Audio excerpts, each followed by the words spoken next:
Welcome to another session on the concept of management. In this session, we will be discussing why do we consider management as an art or a science or both. The world of management is truly creative and full of theoretical aspects and easily applicable to real world situations. Interestingly, management is officially qualified as an art.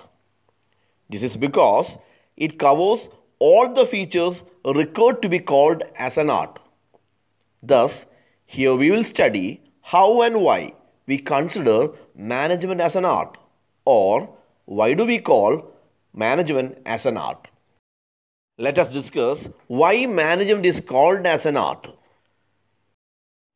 The world of arts requires a specific person to use his or her creativity and apply personal skills in an exhaustive manner.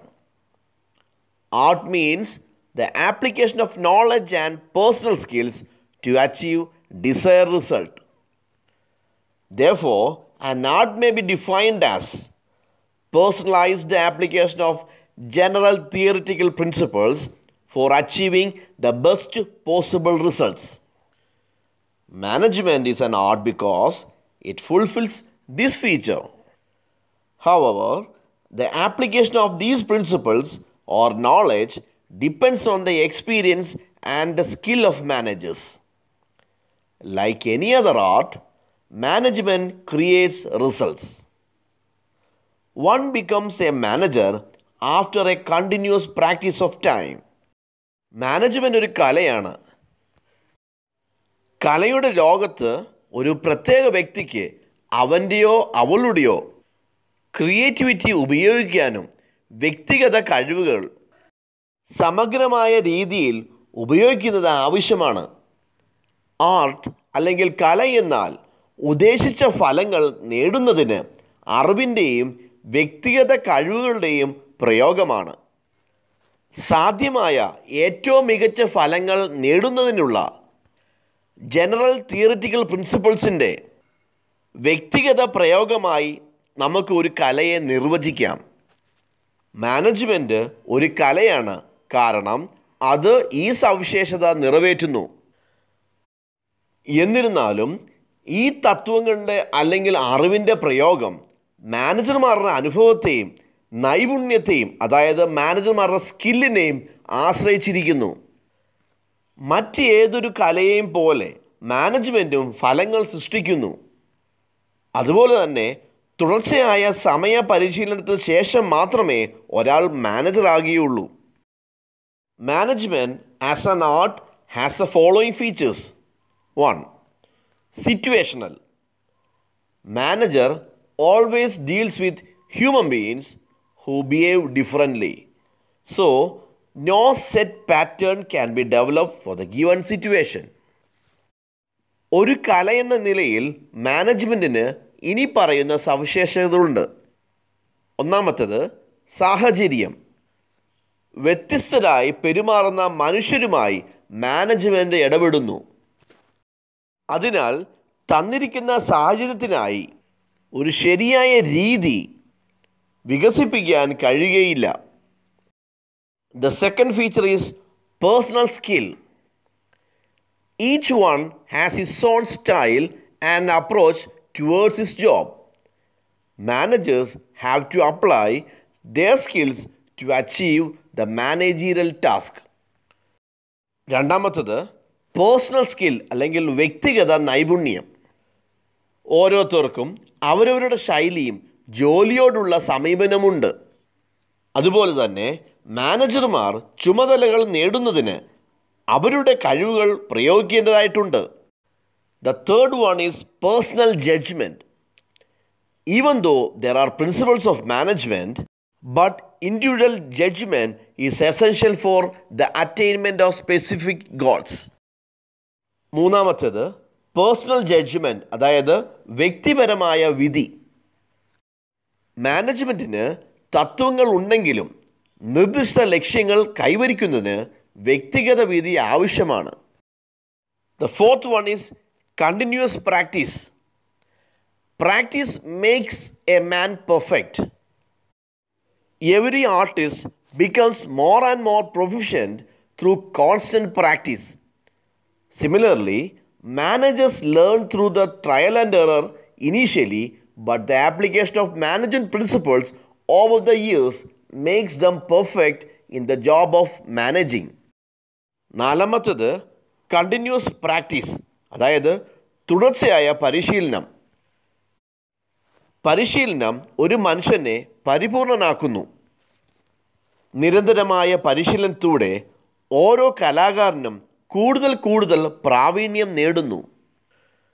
അതുപോലെ തന്നെ മാനേജർമാർ തുടക്കത്തിൽ trial and error എന്നിവയിലൂടെ പഠിക്കുന്നു. പക്ഷേ വർഷങ്ങളായി മാനേജ്മെൻറ്റിൻ്റെ തത്വങ്ങളുടെ പ്രയോഗം അവരെ മാനേജിംഗ് ജോലിയിൽ മികച്ചതാക്കുന്നു. The fifth one is practical knowledge. Every art requires practical knowledge, and therefore the learning of theory and just obtaining a degree or diploma in management is not sufficient. It is very important to know the practical application of theoretical principles in the real situations. Hence, all the criteria of an art are satisfied by the management and it qualifies as an art. അഞ്ചാമത്തത് practical knowledge അല്ലെങ്കിൽ പ്രായോഗിക അറിവ്. ഓരോ കലയ്ക്കും practical knowledge അല്ലെങ്കിൽ പ്രായോഗിക പരിജ്ഞാനം ആവശ്യമാണ്. അതിനാൽ തിയറി പഠിക്കുകയും മാനേജ്മെൻറ്റിൽ ബിരുദം അല്ലെങ്കിൽ ഡിപ്ലോമ നേടുകയും ചെയ്താൽ മാത്രം പോരാ. യഥാർത്ഥ സാഹചര്യങ്ങളിൽ തിയറിറ്റിക്കൽ പ്രിൻസിപ്പിൾസിൻ്റെ പ്രായോഗിക പ്രയോഗം അറിയേണ്ടത് വളരെ പ്രധാനമാണ്.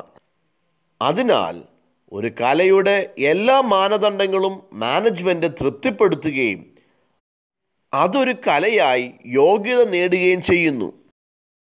Now let us look into management as a science. Science is about obtaining information about a particular object by a systematic pattern of observation, study, practice, experiments, and investigation.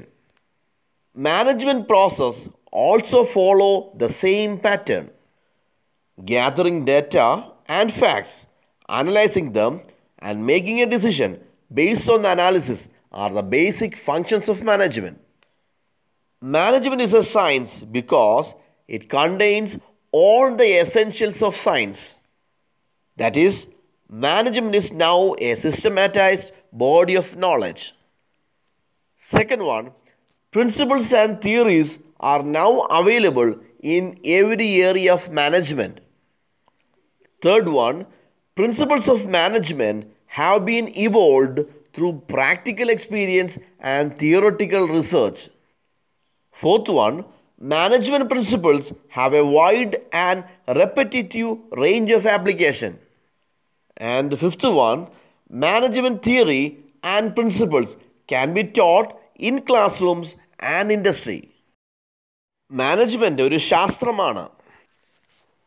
നിരീക്ഷണം, പഠനം, പരിശീലനം, പരീക്ഷണങ്ങൾ, അന്വേഷണം എന്നിവയുടെ ചിട്ടയായ ഒരു മാതൃക ഉപയോഗിച്ച് ഒരു പ്രത്യേക വസ്തുവിനെക്കുറിച്ചുള്ള വിവരങ്ങൾ നേടുന്നതാണ് ശാസ്ത്രം. അതുപോലെ തന്നെ മാനേജ്മെൻറ്റിൻ്റെ പ്രക്രിയയും ഇതേ രീതി പിന്തുടരുന്നു. ഡേറ്റകളും വസ്തുതകളും ശേഖരിക്കുക, അവയെ വിശകലനം ചെയ്യുക, ആ വിശകലനത്തെ അടിസ്ഥാനമാക്കി തീരുമാനമെടുക്കുകയും ചെയ്യുന്നതാണ് മാനേജ്മെൻറ്റിൻ്റെ അടിസ്ഥാന പ്രവർത്തനങ്ങൾ. മാനേജ്മെൻറ്റ് ഒരു ശാസ്ത്രമാണ്, കാരണം അതിൽ ശാസ്ത്രത്തിൻ്റെ എല്ലാ അവശ്യ വസ്തുക്കളും അടങ്ങിയിരിക്കുന്നു. ഒന്ന്, മാനേജ്മെൻറ്റ് ഇപ്പോൾ വ്യവസ്ഥിതമായ വിജ്ഞാന ശരീരമാണ്, അല്ലെങ്കിൽ സിസ്റ്റമാറ്റൈസ്ഡ് ബോഡി ഓഫ് നോളജ് എന്ന് പറയുന്നു. രണ്ടാമത്തത്, മാനേജ്മെൻറ്റിൻ്റെ എല്ലാ മേഖലകളിലും പ്രിൻസിപ്പിൾസും തിയറീസും ഇപ്പോൾ ലഭ്യമാണ്. മൂന്നാമത്തത്, മാനേജ്മെൻറ്റിൻ്റെ തത്വങ്ങൾ പ്രായോഗിക അനുഭവത്തിലൂടെയും, അതായത് പ്രാക്ടിക്കൽ എക്സ്പീരിയൻസിൽ കൂടെ, പിന്നെ തിയററ്റിക്കൽ റിസർച്ചിൽ കൂടെയും ആവിഷ്കരിച്ചു.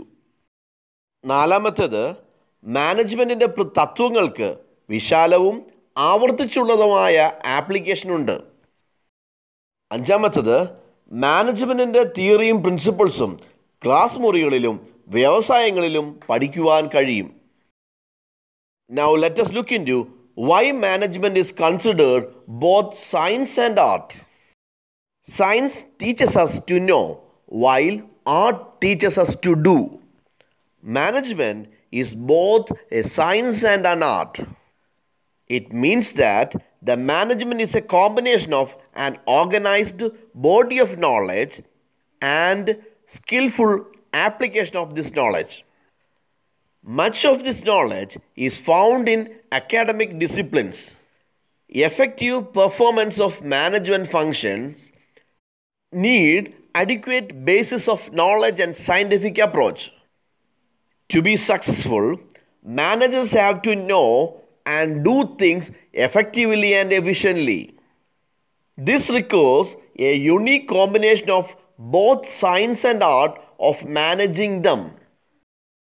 Thus, management is both an art and a science. It is a science because it uses certain principles. It is an art because it requires continuous practice and personal skills. Hence, it is said that the art of managing begins where the science of managing stops to make management complete. Thus, science and art in management exist together in every function of management. Management ശാസ്ത്രമായിട്ടും കലയായിട്ടും. ശാസ്ത്രം നമ്മളെ അറിയുവാൻ പഠിപ്പിക്കുന്നു, എന്നാൽ കല നമ്മളെ കാര്യങ്ങൾ ചെയ്യുവാൻ പഠിപ്പിക്കുന്നു. മാനേജ്മെൻറ്റ് കലയും ശാസ്ത്രവുമാണ്. മാനേജ്മെൻറ്റ് എന്നത് ഒരു സംഘടിത അറിവിൻ്റെ സംയോജനവും, അതായത് combination of an organised body of knowledge, അതുപോലെ തന്നെ ഈ അറിവിൻ്റെ നൈപുണ്യമുള്ള പ്രയോഗവുമാണ്, അതായത് സ്കിൽഫുൾ ആപ്ലിക്കേഷൻ ഓഫ് നോളജ് എന്നാണ് ഇതിൻ്റെ അർത്ഥം. ഈ അറിവിൻ്റെ ഭൂരിഭാഗവും അക്കാദമിക് വിഭാഗങ്ങളിൽ കാണപ്പെടുന്നു. അതുപോലെ തന്നെ മാനേജ്മെൻറ്റിൻ്റെ പ്രവർത്തനങ്ങളുടെ ഫലപ്രദമായ പ്രകടനത്തിന് അറിവിൻ്റെ മതിയായ അടിസ്ഥാനവും ശാസ്ത്രീയമായ സമീപനവും ആവശ്യമാണ്. വിജയിക്കുവാൻ മാനേജർമാർ കാര്യങ്ങൾ എഫക്റ്റീവ്ലിയും എഫിഷ്യൻറ്റുമായി അറിയുകയും പ്രവർത്തിക്കുകയും വേണം. അവ കൈകാര്യം ചെയ്യുന്നതിനുള്ള ശാസ്ത്രത്തിൻ്റെയും കലയുടെയും സവിശേഷമായ സംയോജനം ഇതിനാവശ്യമാണ്. അങ്ങനെ മാനേജ്മെൻറ്റ് ഒരു കലയും ശാസ്ത്രവുമാണ്. മാനേജ്മെൻറ്റ് ഒരു ശാസ്ത്രമാണ്, കാരണം ചില തത്വങ്ങൾ പ്രയോഗിക്കുന്നു. മാനേജ്മെൻറ്റ് ഒരു കലയാണ്, കാരണം അത് നിരന്തരമായ പരിശീലനവും വ്യക്തിഗത കഴിവുകളും ആവശ്യമാണ്. അതിനാൽ മാനേജ്മെൻറ്റ് പൂർത്തിയാക്കുന്നതിന് സയൻസ് ഓഫ് മാനേജിംഗ് നിർത്തുന്നിടത്ത് മാനേജിംഗ് ആർട്സ് ആരംഭിക്കുകയും ചെയ്യുന്നു എന്ന് പറയപ്പെടുന്നു. അതിനാൽ മാനേജ്മെൻറ്റിൻ്റെ എല്ലാ പ്രവർത്തനങ്ങളിലും മാനേജ്മെൻറ്റിലെ ശാസ്ത്രവും കലയും ഒരുമിച്ച് നിലനിൽക്കുന്നു. Next, let us look why management is an inexact science. The word inexact means which is not precisely correct or true. The knowledge and the study of management is quite an inexact science for many reasons. That is, management deals with a lot of minds of human beings, that is, human behavior. Management applies knowledge according to situations. This means that the human behavior cannot be predicted with absolute accuracy, and the management principles do not have universal validity and need to be modified in different situations. Management is relatively a new field of knowledge, and most of its principles are still being evolved. So, management is an inexact or soft science. Management കൃത്യമല്ലാത്തൊരു ശാസ്ത്രമാണ്. കൃത്യമല്ലാത്തത് എന്ന വാക്കിൻ്റെ അർത്ഥം ശരിയല്ലാത്തത് അല്ലെങ്കിൽ വാസ്തവമല്ലാത്തത്. Management അറിവും പഠനവും പല കാരണങ്ങളാൽ തികച്ചും കൃത്യമല്ലാത്ത ഒരു ശാസ്ത്രമാണ്. മാനേജ്മെൻറ്റ് മനുഷ്യരുടെ മനസ്സുമായി, അതായത് മാനുഷിക സ്വഭാവം വളരെയധികം കൈകാര്യം ചെയ്യുന്നു. അതുപോലെ തന്നെ മാനേജ്മെൻറ്റ് സാഹചര്യങ്ങൾക്കനുസരിച്ച് അറിവ് പ്രയോഗിക്കുന്നു. ഇതിൻ്റെ അർത്ഥം മനുഷ്യൻ്റെ പെരുമാറ്റം കൃത്യതയോടെ പ്രവചിക്കാൻ കഴിയില്ലെന്നും മാനേജ്മെൻറ്റിൻ്റെ തത്വങ്ങൾക്ക് സാർവത്രിക സാധുത ഇല്ലെന്നും, അതായത് യൂണിവേഴ്സൽ ആപ്ലിക്കബിലിറ്റി ഇല്ലെന്നും, അതുപോലെ തന്നെ വ്യത്യസ്ത സാഹചര്യങ്ങളിൽ മാറ്റം വരുത്തേണ്ടതുണ്ടെന്നുമാണ്. മാനേജ്മെൻറ്റ് താരതമ്യേന ഒരു പുതിയ വിജ്ഞാന മേഖലയാണ്. അതിൻ്റെ മിക്ക തത്വങ്ങളും ഇപ്പോഴും വികസിപ്പിച്ചുകൊണ്ടിരിക്കുന്നു. അതിനാൽ മാനേജ്മെൻറ്റ് കൃത്യമല്ലാത്തത് അല്ലെങ്കിൽ സോഫ്റ്റ് സയൻസ് ആണ്.